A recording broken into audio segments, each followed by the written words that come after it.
Obviously, when you go to a show like Chicago Open Air, there's a lot of really cool things. The bands, the vendors, but something that I really dig is the music experience, and I'm here with Sguiggy, and I don't only dig it because there's like awesome ESP guitars behind us and all the other manufacturers are here, but this guy right here is in it for the real right reasons. Because tell me what you do in here, because I think it's so cool. Well, one of the things that we do here is we just want to inspire kids to play music, or people to play music. This is a place of inspiration. This is like our church. We have the brands that are relevant in today's music, and we encourage kids to pick them up, play them, plug them in, play loud. Just bringing rock and metal back. And that earlier they had a bunch of students here, and me, Jose Magnin, talked to kids about working in the music industry, saying, you don't always have to be a rock star. There's other jobs you can still work in rock and roll. And that was really cool getting those students here. Oh, thank you. Yeah, I mean, the student experience is probably the thing that we're the most passionate about. We invite about 100 students that are involved in music programs or in a band and that are really young, and we give them the experience to themselves about an hour before the festival opens. And then we have people like yourself and Jose and Clay from DWP to come over and just tell your story. Because these kids want to know how to make a living in the business. If they can't be the guitar player on stage, it's okay. It's okay, because you can be a promoter like yourself. You can be a TV personality, a radio personality.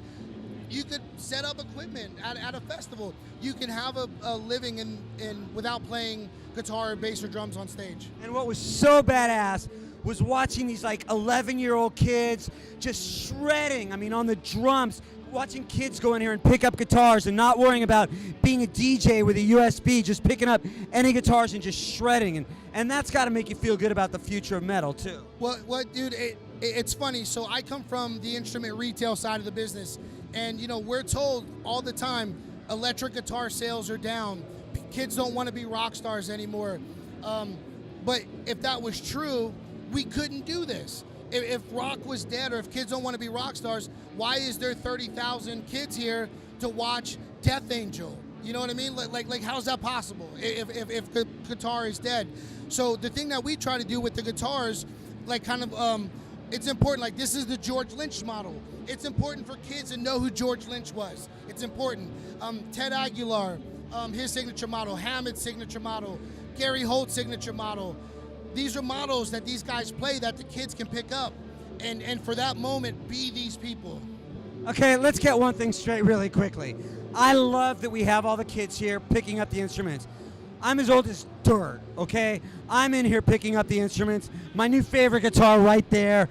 The thing is that, honestly, we're in a generation right now where we've got old people like me, 11-year-old kids rocking out to some freaking killer bands, picking up instruments and playing, and the people that like me that picked up an instrument at such a late stage only because I want to play fucking rock and roll, Sure. And that's cool too, and that this is the place to do it. Just pick up anything, and even if you suck, do it, or if you're great, do it.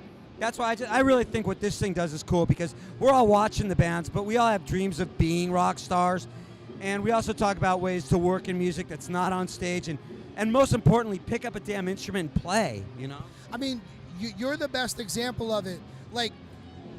You're a rock star to the rock stars, right? So so that's kind of cool. So kids can look at you and say, okay, man, you're not the guy on stage, but you're a rock star, right? You made a living in our business. So kids have to hear that come from you, and they need to be able to look in your eyes and tell people, no, I talked to Riki this morning. He talked to me.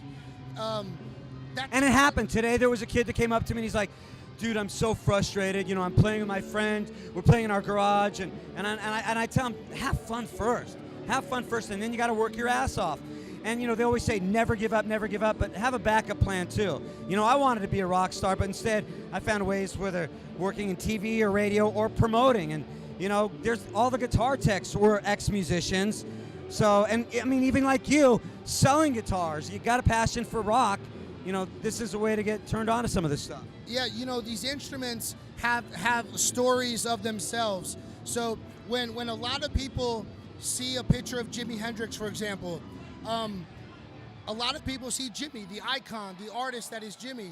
I was always the kid that saw the Strat Upside down. and the Marshall behind him, and I always thought like he could choose anything. He could choose anything. So why did he choose Fender? Why did he choose Marshall? You know, why does Gary Holt choose ESP? Why did Glenn Tipton come to ESP?